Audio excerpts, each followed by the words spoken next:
Qué hermoso momento. Una lluvia media tenebrosa, pero a la mera hora no fue aguacero ni nada. ¿Qué fue?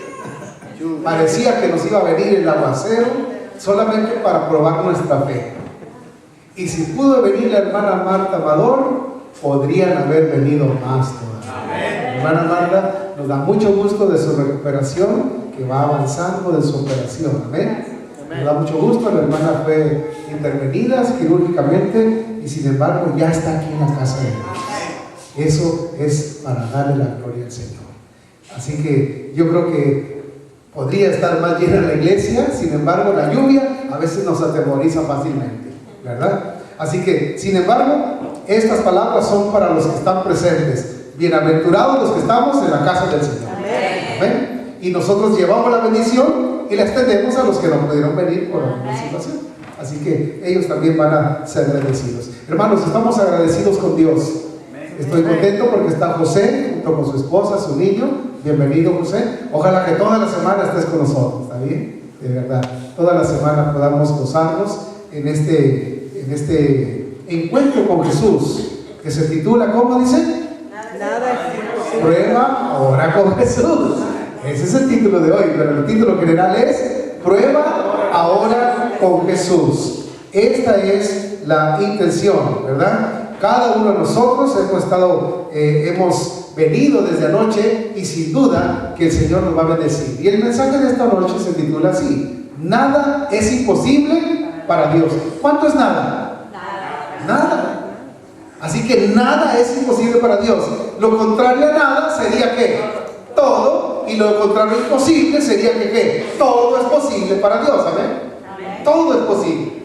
Aún aquellas cosas que aparentemente parecieran que no son muy posibles, todas son posibles para Dios. Amén. Mateo capítulo número 8. Por favor, vean ustedes lo que dice ahí en la lectura bíblica. Es una escena interesante, hermanos. Saben que a veces nosotros podemos leer un pasaje, una parte bíblica, de una manera rápida, un minutito y ya pasamos por ese texto bíblico. Pero encierran tantas circunstancias, tantas cosas, que pueden aprenderse grandes cosas. Realmente, cuando nosotros decimos que nada es imposible para Dios, es porque confiamos en su gran poder.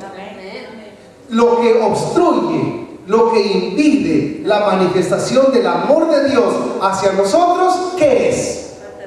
Nuestra falta de fe. ¿Nuestra falta de qué? De fe. Y en este incidente, o en esta escena que vamos a estudiar esta noche, hermanos, es una llamada de atención de parte de Jesús para su iglesia en relación a alguien que no pretendía ser seguidor de Jesús, que no era cristiano, no era ni judío, no era seguidor de Jesús, y sin embargo lo pone Jesús como punto de referencia en cuanto a la fe. Dice la palabra: entrando Jesús en Capernaum, vino a él el centurión. ¿Quién era un centurión? Dígame una palabra. ¿Qué es un centurión? Un jefe de 100 soldados. Así que tenía era un hombre de rango, era un militar y además tenía posición. O sea, era un líder, realmente era una persona importante. Anoche hablamos acerca de un hombre que vino a Jesús y le dijo: si quieres, puedes limpiar. Si así lo decide, Señor. Ese era un hombre ¿qué? Leproso. Ahora, lo que estamos viendo, el contraste, es que la salvación y la sanidad y la bendición de Jesús no tiene barreras. Amén. Puede ayudar a un drogadicto, a un alcohólico, a una persona humilde, de posición sencilla, como puede ser con un rico, un estudiado, una persona catedrática. No importa el rango, la posición social, económico, etc. Jesús se interesa en todos. Amén. Y eso todos nos incluye a nosotros también. Es muy importante esto que estamos diciendo. Dice la palabra que al igual que el hombre leproso, dice: Señor, le dijo, mi criado está postrado en casa, paralítico, gravemente atormentado. Para tener una idea un poquito del contexto, un poquito más detallado, Mateo habla de una manera muy escueta, muy así rápida, sin muchos detalles. Vean ustedes lo que dice Lucas, si son tan amables, en el capítulo 7, describiendo con más detalles este incidente. Lucas capítulo número 7, por favor. Aquí vemos cómo los evangelios, hermanos, se parecen que son contradicciones. Pero cuando uno estudia a fondo, es simplemente el hombre es inspirado por Dios, y lo que le impresiona más en la escena, él lo describe con la pluma. Simplemente es la misma escena, pero él añade detalles por la personalidad, el temperamento, la forma de pensar, en este caso de su médico, Lucas. Mateo era un publicano, ¿verdad? Sí, un cobrador de impuestos, y él al punto, es matemático. 2 más 2 son 4 y ya. Aquí vamos al grano. Pero Lucas da más detalles. Vean lo que dice. Lucas 7, versículo 1. Después que hubo terminado todas sus palabras al pueblo que él oía, entró en Capernaum. Es el mismo incidente. Y el siervo de un centurión, vean lo que dice, primer incidente, a quien ¿qué cosa? Lo quería mucho, lo amaba. Un romano amando a un siervo que normalmente pues era judío, ¿verdad? No era romano, el romano no podía ser esclavo, tenía que ser un judío. Dice, y a quien quería mucho, estaba enfermo. Y dice, Mateo dice, gravemente ¿qué? Atormentado. Así, estaba atormentado por su enfermedad. Pero Lucas, que sabe del contexto médico, dice, a punto de morir. A punto de morir. Estaba ya dando las últimas.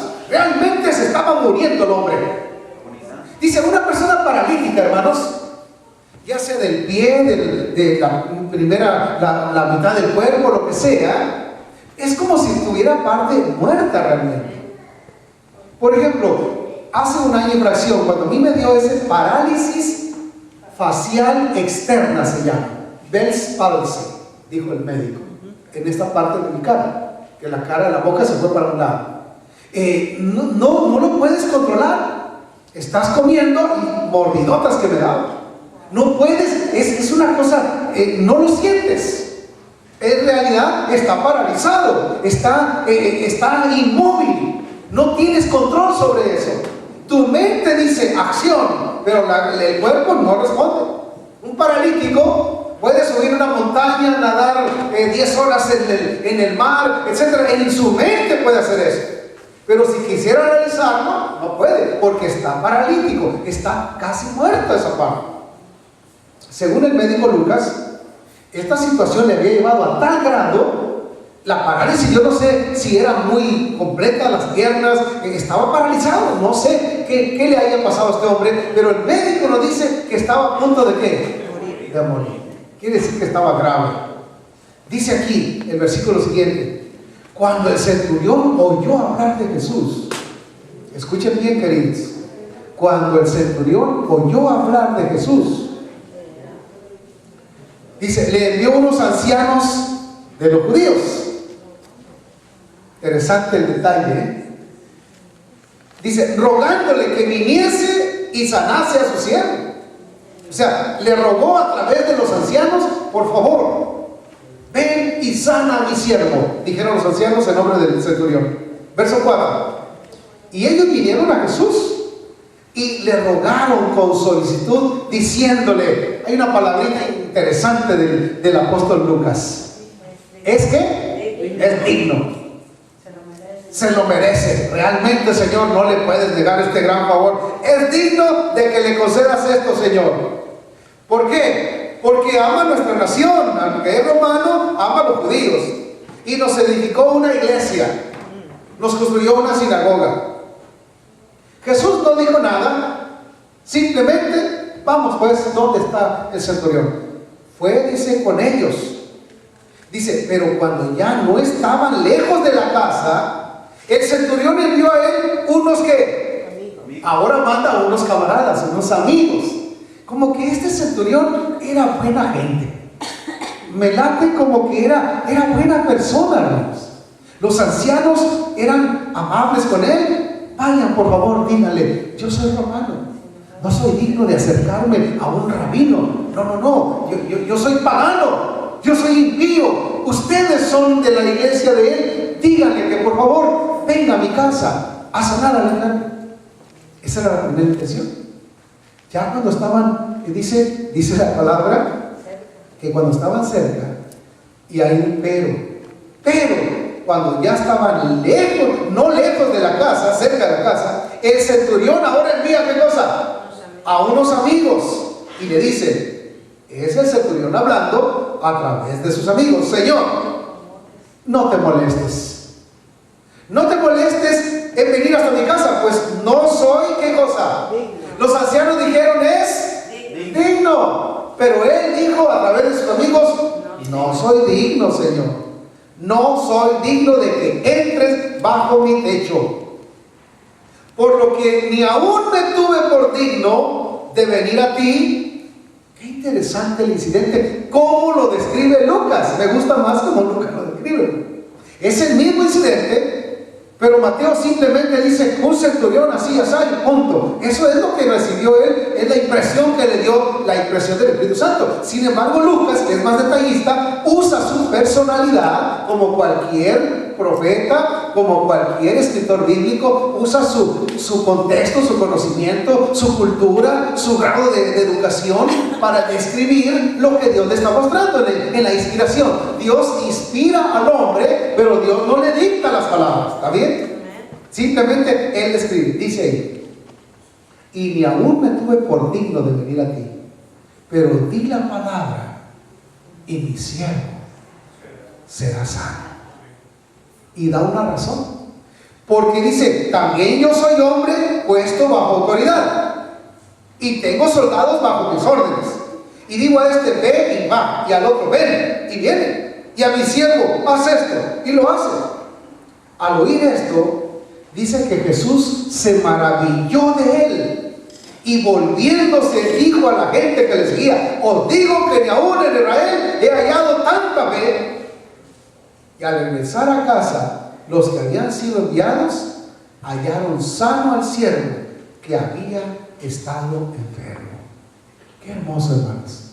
Al instante el Señor obró el milagro, al igual que lo hizo con él, con el hombre que leproso anoche dijimos. Es maravilloso cómo nosotros, hermanos, podemos ir viendo cómo el Señor Jesús, a Él le interesa, ¿qué cosa? Todas las personas, no importa el rango, la posición. Yo iré, dice Él, y le sanaré. Cuando Jesús dice, yo iré y le sanaré, me gustaría sugerir que cuando tú vas y le pides humildemente, te sientes indigno, le dices: Señor, yo no lo merezco, no soy digno, no tengo ningún mérito, pero tú eres el único digno, por favor. Qué interesante, hermanos, me gusta esta frase.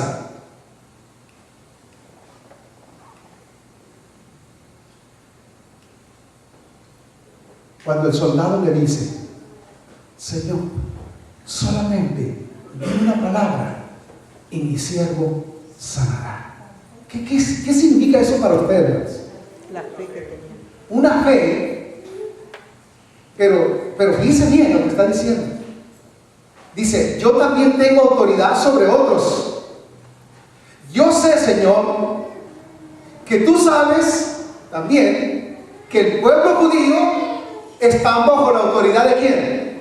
De Roma. Y yo soy romano, yo represento el imperio. Pero en este contexto, yo reconozco, Señor Jesús, que tú eres el único que está con la autoridad contra la enfermedad. Tal vez los romanos están arriba en cuanto a la nación judía, pero tú estás arriba de los romanos y de todo el universo, porque tú dices una palabra y las cosas se hacen. Tú dijiste: sea la luz, y fue la luz. Es decir, tú tienes un poder más grande que el nuestro de romanos. Tú podrías incluso conquistar Roma. Tú podrías echar abajo el imperio romano. Podrías hacer todo que está en tus manos. Pero ahora yo vengo y te pido, por favor, yo no soy digno, no merezco ni siquiera que vayas a mi casa. Pero Jesús tenía toda la intención y le dijo, yo iré y le sanaré. Jesús tenía el propósito de entrar a su casa, ¿sí o no? Hermanos queridos, a Jesús le encanta entrar a las casas. Y cuando estas casas se abren y son abiertas para Él, Él no solamente quisiera llegar de visita, sino quiere ser un huésped, ¿qué cosa? Permanente. ¿No le parece una buena lección espiritual? Sería un privilegio decirle a Jesús cada mañana, Señor, sé tú nuestro invitado, nuestro huésped de honor permanente, nuestro residente permanente. Queremos que vivas con nosotros, de tal manera que nuestras acciones, nuestras cosas que realicemos no te ahuyenten nuestra presencia, no te lastime, sino que tú te sientas cómodo con nosotros, Señor. Somos pecadores y los pecadores siempre se sintieron a gusto cerca de Jesús, porque Jesús siempre los aceptaba. Aquí hay un elemento que me gustaría resaltar. Cuando la fe está de esta categoría de fe del humano, del centurión, es interesante, hermanos, pero humildemente ese hombre le dio una orden a Jesús. ¿Ustedes se acuerdan cuando los discípulos de Emaús iban de Jerusalén hacia Emaús, un pueblito a 11 millas, más o menos 11 o 12 millas? Dice la palabra que cuando ya iban, ese incidente de que Jesús se acercó a ellos, ¿de qué hablas tan triste en el camino? ¿Es tan triste? Bueno, empezó a hablarles. El caso es que cuando llegaron al pueblito, él hizo como que ¿qué? Como que iba de largo, porque pues él no va con ellos, va de pasado, son camaradas del camino nada más. Pero dice la Biblia, y ellos le rogaron, y dice, le forzaron, y le dijeron, por favor, Jesús, por favor, Señor, quédate con nosotros, que se hace tarde. No sabían quién era todavía, pero se sentían tan cómodos con Él, caminando con Él, que les daba paz, le generaba una felicidad interna cuando iban platicando con Él, que le dice, Señor, quédate con nosotros, hospédate con nosotros, ven a cenar con nosotros, ya es tarde, no tiene caso que sigas, quién sabe para dónde. Da la impresión que lo obligaron por la fuerza del amor, por la fuerza del cariño. Cuando el centurión le dice, Señor, yo también tengo autoridad sobre esto y sobre el otro, pero yo sé que tú tienes esta autoridad sobre los demonios, sobre la enfermedad, sobre todo, tú eres todopoderoso. Di una palabra, Señor, y mi siervo sanará. Amén. Yo me imagino a los judíos, los discípulos que estaban con Jesús, porque dice que una multitud le seguía. Y algunos le seguían, ¿qué cosa? Pero no creían en Él. Y que el mismo Jesús dice, sabía quienes dudaban de Él, no creían en Él. Sin embargo, le seguían algunos por el pan y otros por algún milagro que podría hacerles. Y entonces, sin embargo, a Jesús fue un regalo, hermanos, que Jesús recibió cuando vio esa fe de ese hombre pagano, impío, que no tenía nada que ver con el contexto judío, y sin embargo dice, Señor, yo sé que tú puedes, y si tú lo dices, mi siervo va a sanar. Di una palabra, Jesús, y mi siervo sanará. Le dio una orden, hermanos. ¿Ustedes se acuerdan, hermanos, cuando Moisés le dio una orden incorrecta a Dios? ¿Sí se acuerdan de ese detalle? Le dio una orden a Dios. Y sin embargo Dios lo honró a su siervo Moisés, pero dijo, después hablamos tú y yo a solas, mijito, después vamos a hablar, Moisésito. Y le dio su buena dosis. Mira la tierra, hermosa, ¿verdad? Oh sí, Señor, 40 años batallando, ya mero entramos. No, solamente mirarás, pero no entrarás. Dios disciplinó a su siervo Moisés, porque no le dio la gloria al Dios que le merece. Hemos de sacarle agua y golpeó la roca 2 veces cuando no debía hacerlo. Y sin embargo, con esa orden, al golpear la roca, aunque era incorrecta la orden para Dios, Dios honró a su siervo e hizo que el agua, ¿qué cosa? Fluyera, hermanos. A lo mejor somos los más indignos de llevar el evangelio a una persona, y esa persona con lágrimas, con humildad, con sencillez lo cree de corazón y viene y le entrega su vida al Señor, y después de unos años le damos mal testimonio y hasta nosotros nos salimos de la iglesia y Él permanece fiel, como ha sucedido tantas veces. Es decir, Dios nos puede usar de una manera maravillosa si tan solo le pedimos. Yo creo que el centurión le dio una orden a Jesús, pero una orden llena de fe, llena de amor. Dice, era una orden, un elogio a través de una orden. Di una palabra, Señor, y mi siervo sanará. Yo sé que tú puedes, yo sé que tienes el poder. Por favor, hazlo, Señor. Así como yo lo hago con mis soldados, le digo, Él va y viene, etc. Así también hazlo, Señor. Y Jesús era un regalo para Jesús. ¡Wow! Dijo, ¡qué fe tan más maravillosa! Señores, ni aún en Israel he hallado tanta fe como la de este hombre. Que debieran seguir el ejemplo de este hombre. Una confianza como la de un niño. Como cuando el niño le dice a papi, papi, por favor, quiero que me des esto. Y lo abraza, lo besa, tú no te puedes negar. Te lo está pidiendo con cariño, con amor, aunque te está dando una orden. ¿Ustedes se acuerdan la orden que le dio Josué a Dios? Sol, detente en Gabaón, y tu luna en el valle de Ajalón. ¡Qué tremendo! Dios recibiendo una orden de su siervo. Señor, permite que el sol se detenga y que la luna no salga hasta que termine esta victoria. ¡Qué tremendo, hermanos! El Dios Todopoderoso honrando a una criatura, obedeciéndole. No, Moisés, no es tiempo de orar, Moisés. Di a Israel que marche. Y dice que con su bastón tocó el agua y el mar, ¿qué cosa? Se abrió. El hombre dándole una orden a Dios, pero una orden llena de amor, hermanos, llena de cariño, llena de confianza, llena de fe.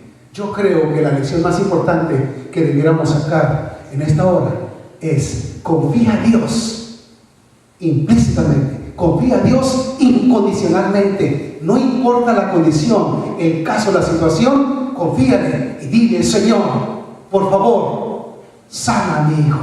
Por favor, salva mi matrimonio. Por favor, restaura mi familia. Por favor, Señor, danos de tu Santo Espíritu. Por favor, démosle orden al Señor, hermanos, pero que estemos bien claramente establecidos de que lo hacemos humildemente y con toda la fe y el amor para Él. ¡Qué privilegio! ¿Ustedes se acuerdan de Jairo? Jairo con su hija, que va y le dice a Jesús cuando en medio de la multitud: Señor, mi hija está gravemente enferma allá en casa. Por favor, ve a casa, le pondrás tu mano y ella va a sanar. Le estaba dando órdenes a Dios, a Jesús. Y le estaba diciendo cómo lo vas a realizar. No te preocupes, Jairo, yo voy a ir a sanar. Pero todavía necesitas que tu fe se pruebe otro poquito, en otras palabras. Y parece que Jesús se tardó un poco más con Jairo, hermanos. Y entonces se sanaba a otro y se tardó a propósito. Hasta que la niña, ¿qué cosa? Murió. Y los amigos de Jairo, los siervos, vienen con Jairo y dicen: Señor, algo, ¿qué pasó? No molestes más al maestro. Sí, ya murió tu hija. A ver, vamos a ver. Mejor ve a consolar a tu esposita y a los otros niños que están llorando allá en tu casa. Y Jesús escuchó. Dice Jairo: sí, Señor. Jairo le dice: solamente cree y tu hija vivirá. Sí, Señor. Y creyó Jairo, hermanos, como un niño que le dice: papi, hijo, confía, está en mis manos. Sí, papi, yo sé que tú lo vas a hacer. Esa es la fe de un niño inocente, una criatura que confía en su papi celestial, que hace la maravilla del amor. Y dice la palabra que se fue en el momento indicado. Jesús, nadie le tiene que dar órdenes, ni el tiempo, ni nada. Él sabe las cosas. Los planes de Dios no conocen premura ni demora. Se cumplen para gloria a Dios. Pero honra a sus hijos cuando humildemente, como dijo el centurión, Señor, no soy digno, no merezco, no entres a mi techo de casa pagana, no lo merezco, Señor, pero di una palabra y mi siervo sanará. No lo merezco, pero hazlo. No lo merezco, pero por favor, no me lo niegues. Igual que Pedro, cuando lo vio a Jesús y que venía allí andando en el lago, dice, estaba en la orilla del lago, y cuando ve y lo mira en la madrugada, que está ahí con los peces, haciéndoles el desayuno, y se dio cuenta que era Jesús, y él estaba semidesnudo pescando. Yo creo que debe haber estado con su ropa interior, no sé, pero eran puros hombres allá en alta mar, lo que sea. El caso es que cuando se da cuenta que es Jesús, él se tira al agua para que no, qué vergüenza, Jesús, y yo estoy desnudo. Y después dice, se acerca y cae a los pies de él y le dice, Señor, aléjate de mí, que soy ¿qué? Hombre pecador, pero está agarrado de los pies. Aléjate, pero no te vayas. ¿Cómo es eso, Pedro? Aléjate de mí, Señor, porque soy pecador, pero no te vayas. Ese es el clamor que le causa gozo en el cielo. Cuando tú con lágrimas le dices, Señor, aquí está mi niño, mi niña, mi matrimonio, mi familia, mi trabajo, mi circunstancia adversa, pero di una palabra, Señor, y las cosas cambiarán. Hermanos queridos, Dios puede hacer una transformación maravillosa en nuestra vida espiritual, en nuestras relaciones familiares, en nuestras relaciones laborales, en nuestras relaciones financieras, en cualquier área, en nuestras actividades misioneras, en todos los aspectos. Diga una palabra, Señor, y mi corazón cambiará. Amén. Diga una palabra y mi actitud cambiará. Diga una palabra y esta circunstancia de mi hijo que está enfermo cambiará. Dios está esperando, hermanos, que le demos gozo y que lo maravillemos, porque dice Hebreos, pero sin fe es imposible agradar a Dios. Que Dios nos ayude, hermanos. Cuando salgas por esa puerta, recuerda, Dios tiene todo el poder y la buena voluntad a favor tuyo. No importa la debilidad, el pecado, la situación que estés pasando. Dime así esta noche antes de dormir, Señor, aquí estoy, me entrego en tus manos. Di una palabra y mi corazón sanará. Di una palabra y mi pecado será perdonado. Di una palabra y mi vida te honrará. Queremos honrar el nombre de Jesús. Que Dios nos ayude y nos bendiga para gloria de su santo nombre. Amén.